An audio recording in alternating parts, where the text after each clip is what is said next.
In this lecture we will discuss about use case diagram. तो पिछले lecture में जैसे कि हमने CRC कार्ड्स और हमने यूज़र स्टोरी की बात की थी, तो इस लेक्चर में हम यूज़ केस डायग्राम के ऊपर बात करेंगे। तो यूज़ केस डायग्राम दरअसल हमारे पास क्या है, तो यूज़ केस डायग्राम हमारे पास एक कॉन्ट्रैक्ट है between the developer organisation and client organisation. तो अगर आपको याद हो, जैसा कि हमने जिक्र किया था यूज़र स्टोरी के वक्त कि यूज़र स्टोरी क्या है, तो यूज़र स्टोरी हमने देखा था it just a place holder for communication, कि जिसके ज़रिए से हम बातचीत को आगे बढ़ा सकते हैं और उसके ऊपर मज़ीद बात कर सकते हैं, अपनी प्रायोरिटाइज़ कर सकते हैं कि किस तरीके से हमें क्या काम पहले होना है, क्या चीज़ बाद में होनी है। तो वो तमाम चीज़ें वो एक नैरेटिव के तौर पे इस्तेमाल हो रहा होता है। तो नैरेटिव्स अगर हम देखें तो यूज़र स्टोरी क्या है, अगर उसकी फॉर्मल डेफिनेशन, उसकी थोड़ी सी डेफिनेशन की तरफ अगर हम जाएं, तो it is a narrative that takes a user through some process that results in a valuable outcome. तो वहाँ पे हम क्या बात कर रहे होते हैं कि एज अ रोल के कौन सा रोल है, उसको क्या चाहिए, उसका गोल क्या है, उसके ऑब्जेक्टिव्स क्या हैं और उसकी डिज़ायर क्या है, और फिर उसके साथ हम देख रहे होते हैं कि वो क्या काम करना चाह रहा है। तो हमारे पास इस तरीके से जो है हमारे पास यूज स्टोरी हम देख रहे होते हैं कि as a role I want to, and then उसकी जो डिज़ायर होती है वो, और फिर सो दैट के बाद हम देख रहे होते हैं कि उसकी कौन से गोल और ऑब्जेक्टिव जो है वो मीट हो रहे हैं। जबकि यूज़ केस डायग्राम में हमारे पास ये एक फॉर्मल वे में अगर हम बाकायदा रिकॉर्ड करना चाह रहे हैं कि हमारे पास क्या चीज़ जो है वो जो है वो तय हुई, एक कॉन्ट्रैक्ट के तौर पे जो है वो यूज़ केस डायग्राम जो है वो सर्व होती है।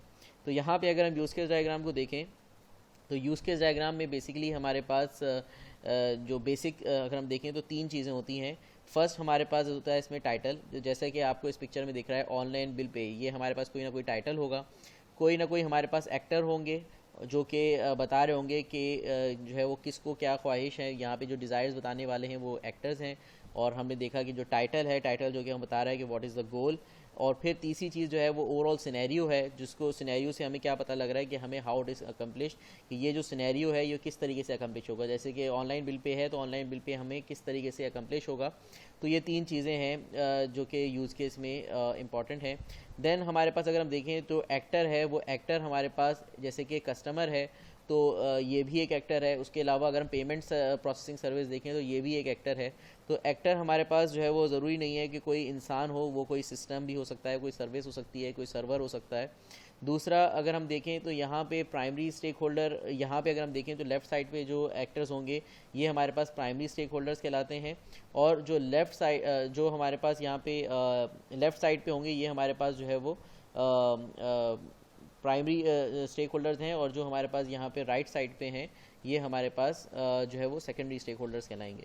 तो यहाँ पे मज़ीद अगर हम देखें तो और अगर हम देखें तो यहाँ पे अब ये जो एक्टर कोई ना कोई यूज़ केस परफॉर्म कर रहा है, वो यूज़ केस कोई ना कोई एक्टिव वर्ब होगा। तो यहाँ पे जैसे कि कस्टमर जो है वो बिल पे कर रहा है, तो इसी तरीके से डिफरेंट जो है वो हम जो है वो वर्ब्स के ऊपर बात कर रहे होंगे। Let suppose register new member, transfer funds, purchase item, create new page, collect late payments. तो इस तरीके से कोई ना कोई जो है वो वर्ब जो है वो जो है वो हम देखेंगे कि let suppose customer log in कर रहा है, कस्टमर ट्रांजैक्शन परफॉर्म कर रहा है। तो इस तरीके से जो है वो कोई ना कोई काम हो रहा होगा। तो बिल्कुल अगर हम सिंपल वे में देखें तो हमारे पास अगर हम देखें तो यहाँ पे ये कस्टमर है। अब ये कस्टमर जो है वो क्या कर रहा है, वो एक बिल पे कर रहा है। और इस बिल पे करने के बाद ये हमारे पास अगर हम देखें तो एक यूज़ केस हमने डिफाइन कर दिया कि अच्छा कस्टमर है वो बिल पे करेगा, और बिल पे करने के लिए यहाँ पे जो है वो पेमेंट प्रोसेसिंग सर्विस है जिसके थ्रू जो है उसका बिल पे होगा। अब यहाँ पे अगर आप देखें तो मज़ीद यहाँ पे बिल के बाद एक और चीज़ आ रही है, इंक्लूड। इंक्लूड हमारे पास क्या है, इनको इंक्लूड ये बता रहा है कि ये जो यूज़ केस है ये इनकॉर्पोरेट कर रहा है इस यूज़ केस को। मतलब ये अगर हम बिल पे करते हैं तो इसके अंदर पहले से शामिल है कि हम जो यूज़र है वो उसका ऑथेंटिकेट होना भी ज़रूरी है। तो वो ऑथेंटिकेट होगा जब बिल पे करेगा, तो लाजमी है कि वो पहले ऑथेंटिकेट भी होगा। तो ये हमारे पास जो है वो इंक्लूड है। देन अब अगर हम देखें तो हमारे पास एक और जो है वो अगर हम देखें जो एक्सटेंड है, तो एक्सटेंड हमारे पास क्या है, एक्सटेंड हमारे पास जो है इस चीज़ को बता रहा है कि अगर हमारे पास एक मज़ीद कोई ऑप्शनल बिहेवियर है, ठीक है, तो उसके लिए हम एक्सटेंड इस्तेमाल करते हैं। कि लेट सपोज हम बिल पे कर रहे हैं, मगर अगर मैं चाहता हूँ कि मैं एक अपनी जो जितनी भी पेमेंट्स हैं, जो रिकरिंग पेमेंट्स हैं, उसको स्केड्यूल करना चाहूँ तो मैं कर सकता हूँ। तो ये मेरे लिए ऑप्शनल बिहेवियर है। तो ऑप्शनल बिहेवियर के लिए हम एक्सटेंड का कीवर्ड इस्तेमाल करते हैं। और यहाँ पे अगर आप गौर करें तो यहाँ पे ये जो बिल पे है, पे बिल है, तो इसके साथ जो इंक्लूड और एक्सटेंड के जो कीवर्ड्स हैं इनके बराबर बराबर जो है दो एंगल ब्रैकेट्स जो है वो लगे हुए हैं, या फिर हम इसको जो है वो फ्रेंच कोट्स भी कहा जाता है इनको, या फिर आप इसको जो है double less than double greater than sign भी कह सकते हैं। मगर इसका जो फॉर्मल जो इसका यूएमएल के अंदर जो वर्ड कहा जाता है, इसके अंदर कहा जाता है गीमे कहा जाता है। ठीक है, तो गीमे इसकी अगर हम इसकी स्पेलिंग देखें तो GUILLEMETS, तो ये हमारे पास जो है सिंबल का नाम है। और अदरवाइज़ जो है ये इस सिंबल के अंदर जो भी चीज़ लिखी होती है तो ओवरऑल हम इसको जो है वो स्टीरियोटाइप जो है वो कह रहे होते हैं। तो यहाँ पे ये जो कीवर्ड होते हैं, ये जो कीवर्ड्स, इन तमाम कीवर्ड्स का जो मकसद होता है ये कि कोई ना कोई मीनिंग जो है वो ऐड कर रहे होते हैं ओवरऑल यूज़ केस डायग्राम के अंदर। तो इंक्लूड का जैसे हमने देखा कि इंक्लूड के अंदर हमारे पास हमने देखा कि आपके पास जो पे बिल है, उस पे बिल के अंदर पहले से इंक्लूड है ऑथेंटिक यूज़र जो यूज़ केस है। और दूसरा जो स्केजुलिंग रिकरिंग पेमेंट है, ये जो है वो एक एक्सटेंडेड यूज़ केस है। मतलब ये कि एक ऑप्शनल बिहेवियर है कि अगर ये कस्टमर चाहे तो वो स्केजुअल कर सकता है। मज़ीद अगर हम देखें तो यहाँ पे एक और चीज़ है कि कस्टमर जो है वो मैनेज कर सकता है मैनेज स्केजुअल पेमेंट। ठीक है, स्केजुअल पेमेंट्स को जो है वो मैनेज कर सकता है। तो अब यहाँ पे अगर हम देखें तो मज़ीद यहाँ पे आपको जो है वो यहाँ पे अगर आप देखें तो एरो हेड के साथ आपको सिंबल दिख रहा है कि मैनेज स्केजुअल पेमेंट, और उसके बाद स्किप स्केजुअल पेमेंट और टर्मिनेट स्केजुअल पेमेंट। अब ये क्या है, यहाँ पे ये बताया जा रहा है कि ये जो कस्टमर जो मैनेज कर रहा है स्केजुअल पेमेंट, तो यहाँ पे मज़ीद हमारे पास जो है ये जो काम हो रहा होगा ये हमारे पास एक एब्स्ट्रैक्ट लेवल में बताया जा रहा है। और ये जो दो काम हो रहे हैं, दो एक्शन वर्ब परफॉर्म हो रहे हैं, ये दो इसके इनहेरिटेड फीचर्स होंगे। तो यहाँ पे मज़ीद अगर हम देखें तो उसका मकसद क्या है कि हमारे पास यहाँ पे हम कह रहे हैं कि जो मैनेज हो रही है स्केजुअल पेमेंट, तो यहाँ पे जो स्किप स्केजुअल पेमेंट है is a type of manage schedule payment. उसी तरह terminate schedule payment is a type of manage schedule payment. तो मैनेज स्केजुअल पेमेंट के अंदर ये दो चीज़ें जो हैं वो शामिल हैं। अब स्किप स्केजुअल पेमेंट जो है उसके अंदर अगर हम देखें तो वो भी एक मैनेज स्केजुअल पेमेंट की ही टाइप है, और इसी तरीके से टर्मिनेट स्केजुअल पेमेंट जो है वो भी मैनेज स्केजुअल पेमेंट की ही टाइप है। तो यहाँ पे ना तो इंक्लूड हो रहा है, ना तो यहाँ पे एक्सटेंड हो रहा है। इंक्लूड का मकसद ये होता है कि मैनेज स्केजुअल पेमेंट में लाजमी तौर पे स्किप हो रहा है या लाजमी तौर पे टर्मिनेट हो रहा है। अगर हम एक्सटेंड करते हैं तो उसका मतलब ये होता है कि या तो हम स्किप कर रहे हैं या तो हम टर्मिनेट कर रहे हैं। तो या तो इस तरह की कोई चीज़ नहीं है। अगर हम ये बताना चाह रहे हैं कि मैनेज स्केजुअल पेमेंट में जो है वो मज़ीद दो टाइप्स आती हैं, कि हमने एक तो कहा कि सिंपली मैनेज स्केजुअल पेमेंट एक एब्स्ट्रैक्ट वे में हमने बता दिया, और मज़ीद इसकी दो टाइप्स हैं कि हम मैनेज करने के अंदर हम या तो स्किप स्केजुअल पेमेंट कर रहे हैं या हम जो है वो टर्मिनेट जो कर रहे हैं, तो या फिर हम दोनों कर रहे हैं। तो इस तरीके से हमारे पास अगर हम देखें तो ये एक हमारे पास एक जनरलाइजेशन का जो है वो कॉन्सेप्ट है। ठीक है, कि हम यहाँ पे जनरलाइजेशन भी परफॉर्म कर रहे हैं। तो यहाँ पे पे बिल, यही चीज़ जो है हमारे पास थोड़ा सा अलग करके हमने बताई हुई है कि पे बिल के अंदर इंक्लूड हुआ ऑथेंटिक यूज़र, उसी तरीके से एक्सटेंड स्केजुअलिंग रिकरिंग पेमेंट, और या फिर पे बिल जो है वो इंक्लूड्स ऑथेंटिक यूज़र।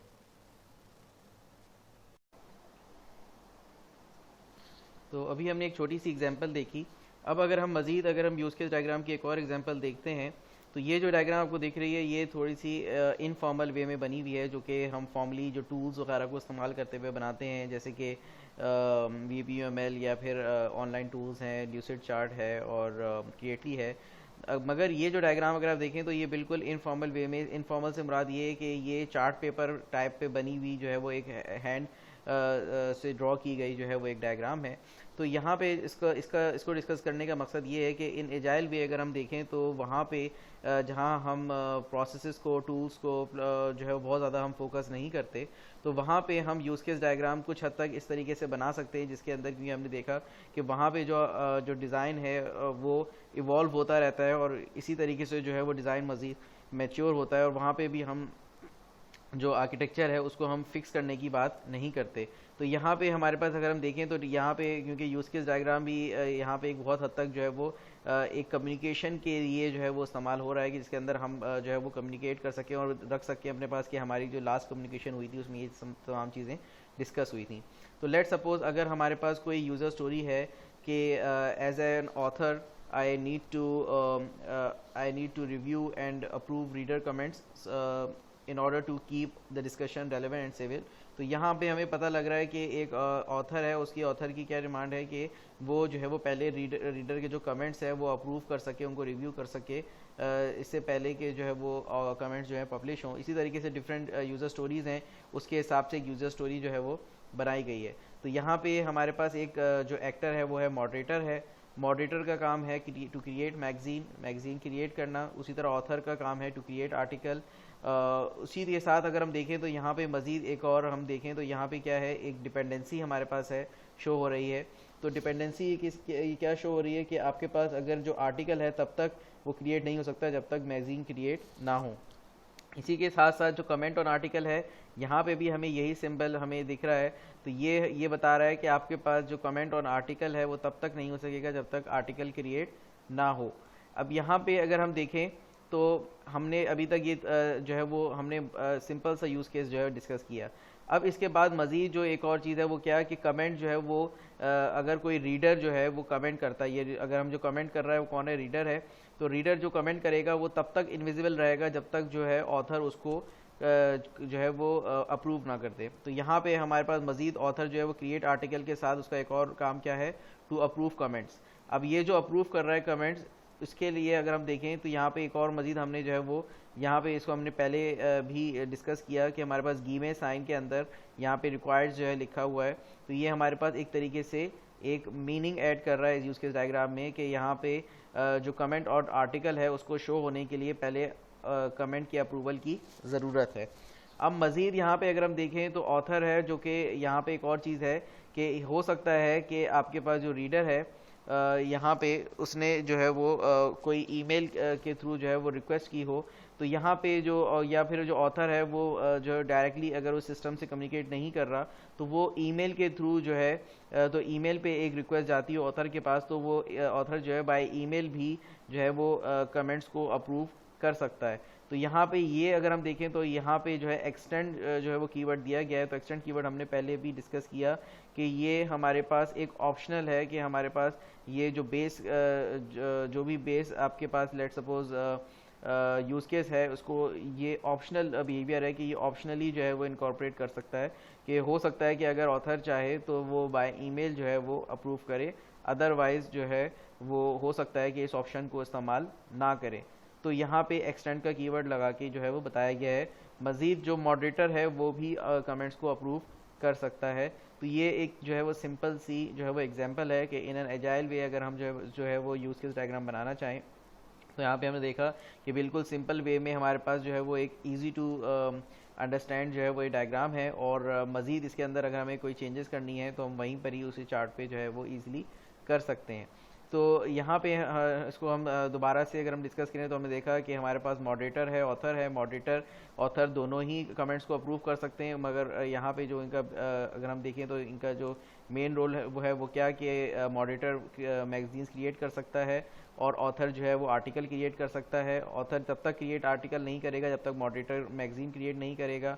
उसी तरीके से जो रीडर है वो आर्टिकल्स पे कमेंट करता है, मगर वो कमेंट तब तक विजिबल नहीं होगा जब तक वो ऑथर या मॉडरेटर के थ्रू जो है वो अप्रूव नहीं हो जाता। और यहाँ पे जो ऑथर है उसके पास एक और ऑप्शन है कि उसके पास जो ईमेल जाती है कि आप किसी ने कमेंट किया है और उस कमेंट को अगर वो ऑथर बाय ईमेल चाहे तो वैसे भी जो है वो अप्रूव कर सकता है। तो ये आपके पास एक सिस्टम का फीचर नहीं है, मगर ये एक सिंपल ऑप्शन है जो कि ऑप्शनल है कि अप्रूव करने के लिए कमेंट के लिए वो ईमेल का भी सहारा जो है वो ले सकता है।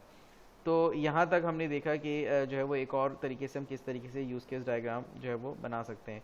तो यूज़ केस से आप लोग पहले से फेमिलियर होंगे, मगर सिर्फ एक थोड़ा सा जो है वो थोड़ा सा टच देना जो है इसका मकसद था। अब यहाँ पे मज़ीद अगर हम देखें तो हमने देखा यूज़र स्टोरीज या यूज़ केस डायग्राम, और फिर मज़ीद यूज़ केस डिस्क्रिप्शन अगर हम देखें तो यूज़ केस डिस्क्रिप्शन मज़ीद जो है वो फॉर्मल वे में हमें बताती है कि कोई भी एक सिंपल यूज़ केस है।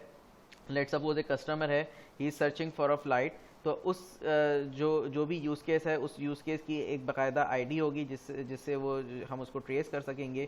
उससे रिलेटेड कौन कौन सी रिक्वायरमेंट हैं जो कि रिलेट करती हैं वो, तो यहाँ पे हमने उसका जिक्र किया हुआ है। फिर उसके जो ओवरऑल डिस्क्रिप्शन है, जैसे कि an online customer searches for a flight, ठीक है। तो यहाँ पे मजीद उसकी जो है वो उसको डिस्क्राइब कर दिया गया। फिर प्री कंडीशन क्या है कि अब तक जो है वो ये जो यूज़ केस है इसको होने के लिए पहले से क्या कंडीशन जो है फुलफिल होनी चाहिए। तो यहाँ पे हमने कहा कि कस्टमर हैज़ इंटरनेट एक्सेस। तो कस्टमर की पहली चीज़ क्या होगा, प्री कंडीशन ये है कि कस्टमर के पास इंटरनेट एक्सेस होगा, तभी जाके जो है वो ऑनलाइन जो है कस्टमर जो है वो फ़्लाइट को सर्च कर सकेगा। फिर सक्सेस कंडीशन जो कि एक पोस्ट कंडीशन भी हम कह सकते हैं। तो पोस्ट कंडीशन जो हमारे पास है वो सक्सेस कंडीशन के सूरत में क्या होगा कि सर्च रिजल्ट जो है वो डिस्प्ले हो जाएंगे। अदरवाइज अगर हम देखें तो ऑल्टरनेटिव जो कंडीशन है, ऑल्टरनेट कंडीशन क्या हो सकती है कि ऑल्टरनेटिव पोस्ट कंडीशन कि एक पोस्ट कंडीशन तो हो गई सक्सेस कंडीशन, अदरवाइज जो फेल्ड कंडीशन है उसमें क्या हो रहा है कि search transaction is not complete, ठीक है, जो सर्च ट्रांजेक्शन है वो कंप्लीट नहीं होगी। और यहाँ पे जो एक्टर्स हैं वो कौन कौन इन्वॉल्व हैं, तो यहाँ पे बिल्कुल सिंपल सी हमने एग्जांपल ली है। तो यहाँ पे सिर्फ और सिर्फ कस्टमर एक एक्टर इन्वॉल्व है। और अब यहाँ पे हम मजीद जो है वो देख रहे हैं कि ओवरऑल डिटेल में स्टेप बाय स्टेप के फ्लो ऑफ एक्टिविटीज़ क्या होंगी। तो फ्लो ऑफ एक्टिविटीज़ में हमारे पास सबसे पहले जो है वो क्या होगा, कस्टमर विजिट करेगा सर्च पेज, ठीक है, सिस्टम के, और फिर कस्टमर जो है वो सप्लाई करेगा तमाम मैंडेटरी सर्च इन्फॉर्मेशन, फिर वो जो है वो सबमिट करेगा सर्च फॉर्म, और तमाम जो है सिस्टम जो है वेरीफाई उसकी जो जितनी भी इंफॉर्मेशन है उसको जो है वो वेरीफाई करेगा। और system performance search against flights of flight database, ये सिस्टम जो है वो बाकायदा फ़्लाइट्स डेटाबेस से जो है वो सर्च करके लेकर आएगा, और फिर grade of search result is displayed to the customer. तो यहाँ पे ये जो है बेसिक फ़्लो जो है वो बताया गया है। जो अगर तमाम चीज़ें एक हैप्पी फ़्लो है कि अगर तमाम चीज़ें जो है वो बिल्कुल सही सही जाती हैं तो ये तमाम स्टेप्स जो है फॉलो होंगे। अदरवाइज़ ऑल्टरनेटिव फ़्लो है, अगर ये हैप्पी फ़्लो के अलावा अगर हम देखें तो अगर कोई और दूसरी कंडीशन है तो फिर क्या होगा। तो ऑल्टरनेटिव फ़्लो में हमने बताया हुआ है कि the system fails to verify the supplied information. तो इस सूरत में अब क्या होगा, तो यहाँ पे अगर हम देखें जैसे कि the system verify supplied information, तो यहाँ पे इसी जगह पे हमारे पास क्या है, दूसरा ऑल्टरनेटिव फ्लो क्या है कि the system fails to verify supply information. तो अब इस सूरत में क्या हो रहा है, system displays a message to customer showing unverifiable entries, customer fixes issues and submit search form. तो इस तरीके से हम मज़ीद जो है वो एक डिस्क्रिप्टिव वे में यूज़ केस को लिख सकते हैं, जिसके अंदर ये मज़ीद जो है वो एक रिकॉर्ड फॉर कम्युनिकेशन है कि जिसको हम जो है वो अपने रिकॉर्ड फॉर कम्युनिकेशन के लिए इस्तेमाल कर सकते हैं। तो यहाँ पे हम अपने इस लेक्चर को जो है वो हम समअप करते हैं। जो हमने बिल्कुल ही कंसाइज वे में जो है वो थोड़ा सा डिस्कस करने की कोशिश की, ज़्यादा डिटेल में हम नहीं गए। तो हमने देखा कि यूज़र स्टोरीज़ जो है वो हमारे पास, और यूज़र डिस्क्रिप्शन जो है, यूज़र स्टोरीज़ और जो यूज़ केस डायग्राम है उनमें जो है वो बेसिक डिफरेंस क्या है। तो हमने देखा कि यूज़र स्टोरीज़ जो है वो शॉर्ट होती हैं, जबकि यूज़ केस थोड़ा सा जो है वो हमारे पास एक लॉन्ग पर्पस जो है वो फुलफ़िल कर रही होती हैं। या इन अदर वर्ड्स हम ये कह सकते हैं कि यूज़र स्टोरीज़ जो है वो is for only one goal, उसका सिर्फ एक गोल होना चाहिए और उसके अंदर कोई मज़ीद डिटेल्स नहीं होती। जबकि यूज़ केस जो है उसके अंदर एक गोल या फिर मल्टीपल गोल्स जो है वो या मल्टीपल डिटेल्स जो है वो बताई जा रही होती हैं। यूज़र स्टोरीज़ जो है वो थोड़ा सा इनफॉर्मल वे है, जिसको हम कह सकते हैं कि प्लेस होल्डर फॉर कम्युनिकेशन है। अदरवाइज़ यूज़ केसेस ज़्यादातर जो है वो कैजुअल टू वेरी फॉर्मल जो है वो इस्तेमाल हो रहे होते हैं। एंड बेसिकली जो इसका पर्पस होता है वो रिकॉर्ड फॉर कम्युनिकेशन होता है कि हम अपने पास रिकॉर्ड कर सकें कि तमाम चीज़ें किस तरीके से होंगी। यूज़र स्टोरीज़ में हमने देखा था कि यूज़र स्टोरी लिखने का तरीका जो है वो हमने देखा, सबसे पहले हम एज आ करके जो है वो यूज़र की टाइप बताते हैं और आई वांट टू करके हम कोई डिज़ायर बताते हैं और सो दैट के बाद हम बताते हैं कि उसको करने का क्या रीज़न था। तो जैसे कि एग्जांपल के तौर पे as a bank customer I want to change my PIN online so that I don't have to go bank branch. तो अगर यहाँ पे हम देखें तो यहाँ पे हमने बैंक कस्टमर क्या हुआ, वो रोल हो गया चेंज माय पिन ऑनलाइन। तो ये मेरी ख्वाहिश है, ये मैंने अपनी डिज़ायर बता दी। और क्यों मैं ये मेरी ख्वाहिश क्यों है, ताकि मुझे बैंक ब्रांच ना जाना पड़े, तो ये मेरा रीज़न हो गया। या फिर अगर हम एक और अगर हम देखें सिंपल लाइब्रेरी मैनेजमेंट सिस्टम की अगर हम बात करें तो वहाँ पे हमारे पास एग्जांपल क्या हो सकती है, एज अ यूज़र जो एक नॉर्मल यूज़र, तो ये जो रोल है हमारे पास हमें आइडेंटिफाई हो गया। I want to search by keyword so that I can find relevant articles. तो यहाँ पे अगर हम देखें तो सर्च बाय कीवर्ड जो है वो इसकी डिज़ायर हो गई, और रीज़न क्या था कि ताकि वो रेलिवेंट आर्टिकल्स को ढूंढ सके। या फिर उसी तरीके से हम कह सकते हैं I want to sort entries so that I can find recent items. तो ये इस तरीके से हम देखें तो मज़ीद जो है वो जो है डिफरेंट यूज़र स्टोरीज़ हो सकती हैं। या फिर as a reader I want to change the font and colour scheme so that I can read in different lights. तो ये हमारे पास जो है वो डिफरेंट यूज़र स्टोरीज़ की थोड़ी बहुत एग्जांपल हैं। तो अब तक इतना ही, फिर मिलते हैं नेक्स्ट लेक्चर में।